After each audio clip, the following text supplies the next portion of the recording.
Well, I think it's important to hear from John Bolton and perhaps other witnesses, obviously from both the defense as well as the prosecution. The right time for that vote, that decision, is after the opening arguments. That's the way the process was carried out during the Clinton impeachment.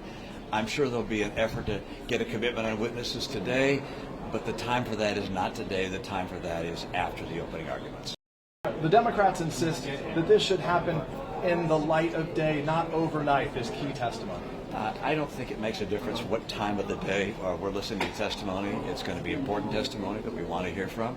But my guess is you guys are going to cover it regardless of the time of day that it's on the air. So let's not worry about that so much. I think some advice I give our Democrat friends is that if you call everything outrageous, then nothing becomes outrageous. And the important matter, I think, relates to witnesses and the ultimate decision, which will come after opening arguments. This is again another example of something that seems like a big deal but is not, and that's because the senators, as jurors, Senate jurors, are able to look at any information they want that relates to this trial to make their decision. So what's technically in evidence doesn't mean we can't consider it. So the entire House proceedings are available to us. They'll be printed and given to us. Again, let's not focus on things that don't make a big difference. Let's instead focus on things that do make a big difference. Do you think it's important to wrap up the impeachment trial by February 4th when they're supposed to give a State of the Union address? I think Mitch McConnell is trying to move things along as fast as he can so that he can get Bernie Sanders back to Iowa. No, I'm just kidding. Honestly, I think it's helpful to move as quickly as we can, expeditiously and in a business-like manner. This is very, very important, and it's a serious matter.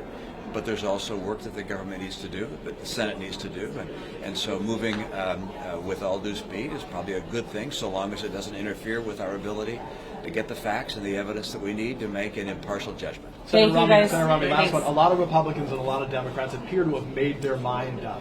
What do you say to those who already come into this with a conclusion in their heads? I've taken an oath of office to apply impartial justice, and that's precisely what I intend to do. Thank you. Thank you. So, Gardner, any concerns with the McConnell resolution? You have to get.